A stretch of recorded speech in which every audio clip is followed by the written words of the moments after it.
Well, here we are again. I wasn't sure if I was going to make an updated Seattle cost of living full annual budget video for 2021 after I made last year's video sort of on a whim, but the response to that one was relatively positive, so I thought I'd do it again this year. Now, a lot of people asked me last year for a copy of my budget sheet, which I wasn't totally prepared for, but I am prepared this time around because as much as I hate talking about myself for most of the video, I really hope revealing all of this helps you and maybe even motivates you to go through the same exact exercise using my sheet. Because, and I can't stress this enough, it's such a relief to have your head around your numbers and to have a plan, especially if you've never done this before. And of course, any day of the year is the perfect time to sit down and organize your next 365 days. Now, if you're new to me or the channel, my name is Frankie and this is The Money Resolution, where we resolve to get good with money. I talk about all things financial independence, early retirement, saving money, and improving your financial life, because certain things in your life are out of your control, but money isn't one of them. Like this video to help others discover it, of course. Subscribe if you appreciate the content ahead, and stick around because after I share my annual budget for Seattle in 2021, I'll give you access to the exact handmade Google Excel sheet I made so that you can use it as well. Hint, there's a link also in the description. It was a really nice day last year too, I remember. I'm gonna cover this in 4 parts. First, why I only budget once a year. Second, how I organize my budget. Third, I'm gonna walk you through my expenses and my income. And finally, I'm gonna show you how to use this tracker for yourself. And at the very, very end, I'll quickly walk around my apartment so that you can get a sense of what you get for what we pay for here in the city of Seattle. And yeah, Seattle can be very expensive, but despite that, my goal is to save at least half of my post-tax income because I firmly believe save and invest half, retire twice as fast. Early retirement is achievable in a big expensive city because no matter what you earn, early retirement has everything to do with your savings rate. Keeping your expenses down now and later in life, I guess, is how you're gonna get there on any budget in any city. All right, part 1. Why I only budget once a year. I don't budget beyond doing this exercise once a year. I set my plan and I get it in motion, because what gets set in motion stays in motion? Something like that. With that said, I do spend a ton of time on this budget sheet once a year. I probably spent 10 to 12 hours or more going through my spending last year and researching every single bill so I know how to accurately project 2021. But the bottom line is this: I don't obsess over my spending throughout the year.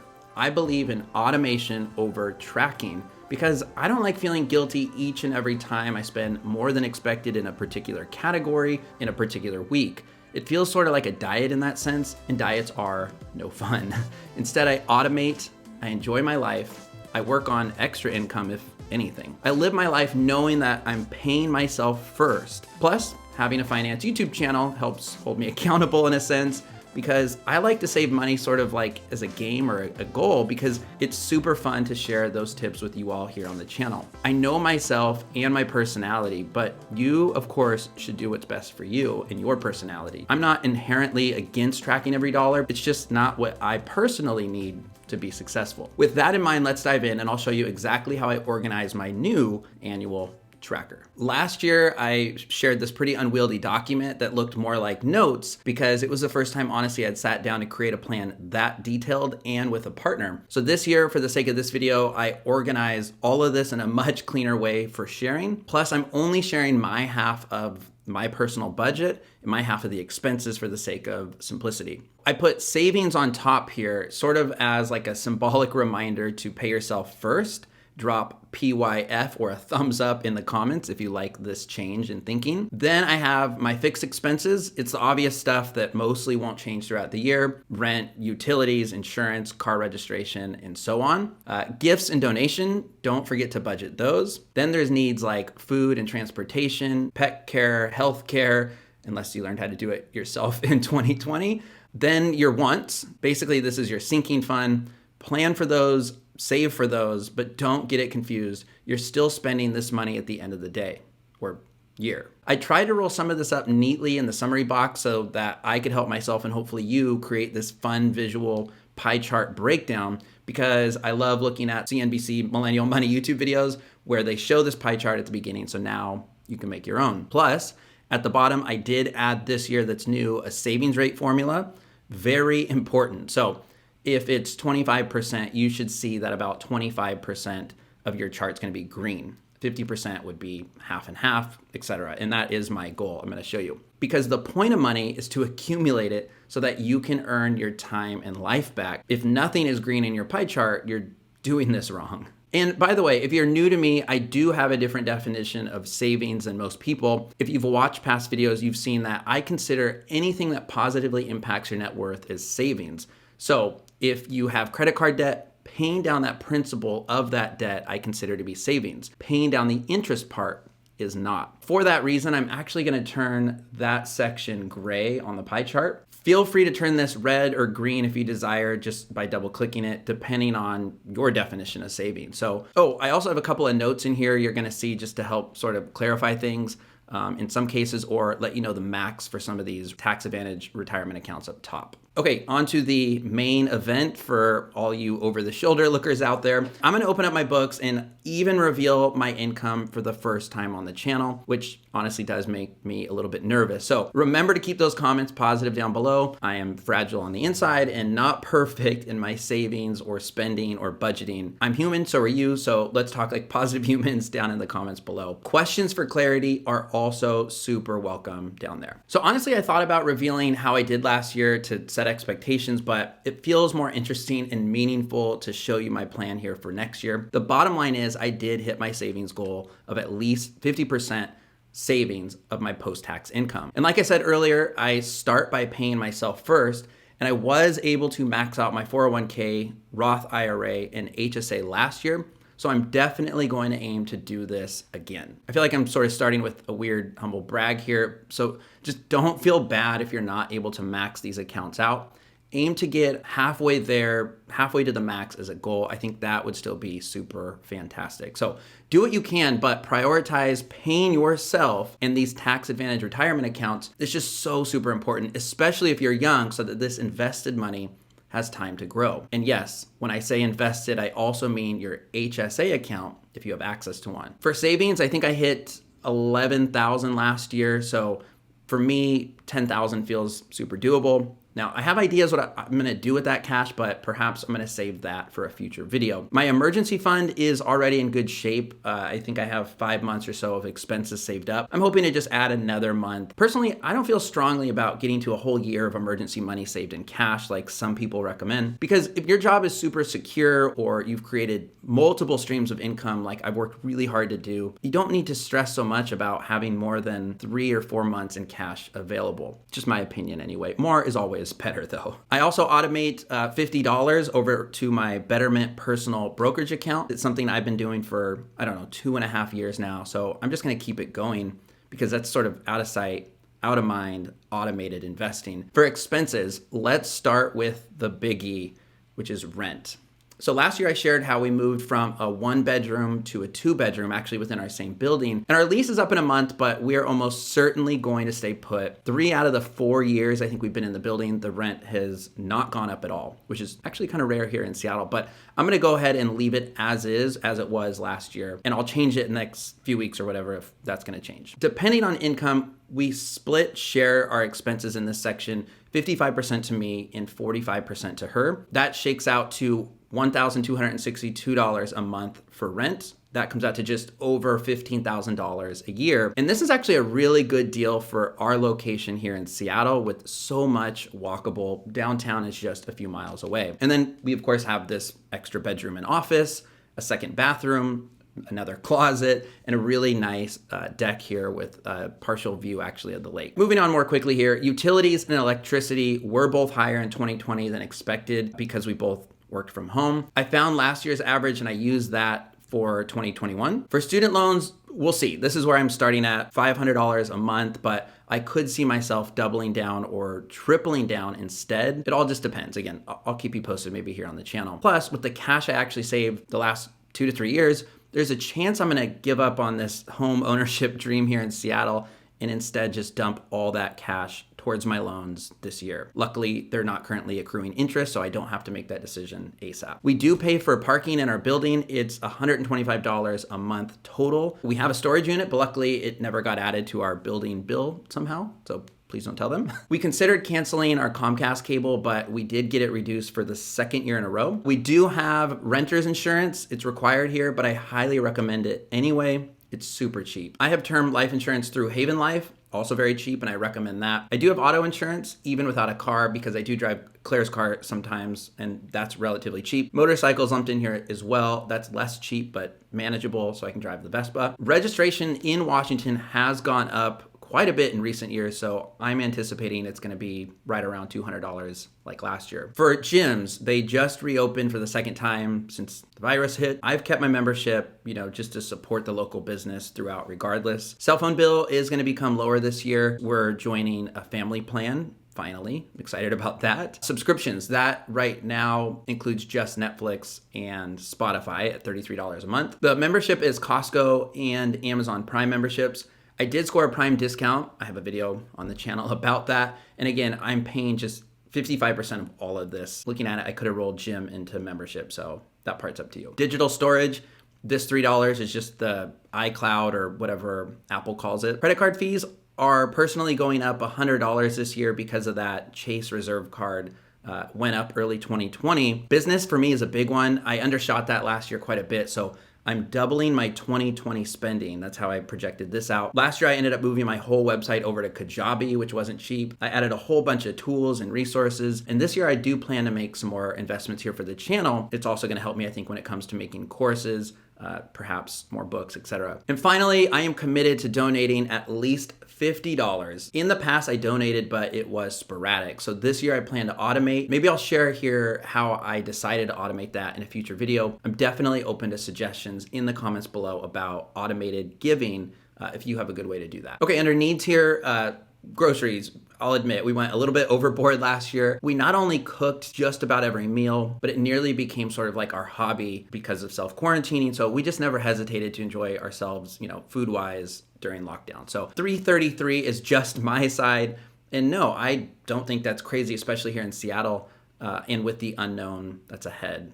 Plus, I will say we almost never eat out, like less than once a month. I'm gonna fly through the rest of this. I don't own a car, but I do pitch in $10 a month or so towards gas. And then my Vespa gas, it's like $5 every 2 months, so that's in here. We got a puppy last year. He's gonna be cheaper, of course, in year 2, but I don't know, $45 just felt right. I do get a haircut a month, sometimes less, like right now. We'll call that $40 a pop here. And then gifting, if you put this in your budget, you can start saving for Christmas in January, like I do. I'm gonna start shopping in February. I'm just kidding. Seeing if you're paying attention. One's is even more speculative, but we do have 2 vacations planned this year, one with family, one personal. Who knows if these are gonna happen, but I really do hope so since everything got canceled last year, of course. Entertainment, going out and shopping. I call this section, I guess, fun money. I hope that fun is a thing in 2021, like going to sports games again. Tech. I actually resisted the new iPhone last year, which I was very proud of. I just wasn't tempted, but if I had to choose, I would say this year I would much rather invest in a brand new laptop, a YouTube powerhouse, because you have no idea how much time I spend moving data around onto external drives just to make these videos. It drives me crazy. See what I did there? Maybe tech belongs under business in this case, but that's okay. Income, which again, I have never revealed here on the channel. Post-tax, from my main income, I project I'm going to earn around $78,000 in the state of Washington. I do have 4 or 5 or maybe 6 or 7 smaller sources of income beyond that. One day, I'll probably do a video just sort of breaking down different sources of income I've worked really hard to build. None of it, again, is huge. My biggest is probably YouTube, then my 2 books, an audiobook. I have 1 course. I have Amazon affiliate links, which you'll see some of those in descriptions, sometimes are on screen. Oh, I just got my first tiny paycheck from Medium, which is a blogging website.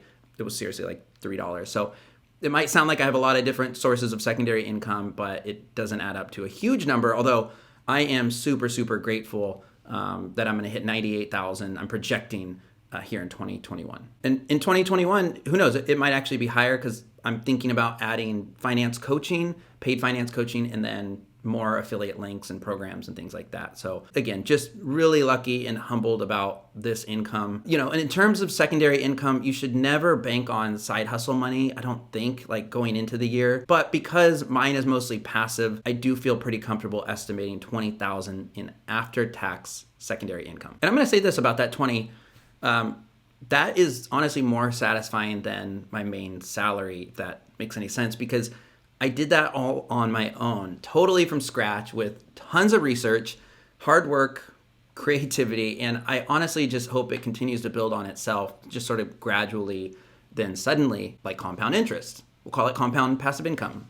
Is that a thing? So that again would bring my after-tax income to $98,000, which is crazy. And bottom line is that I have close to $10,000 actually to put towards my student loans or just unaccounted for in general. So with that, my post-tax savings rate should be right around 59% next year in Seattle. That's $42,000-ish saved, most of that invested, $10,000 to improve my net worth one way or another, and then the $6,000 towards my debt principal.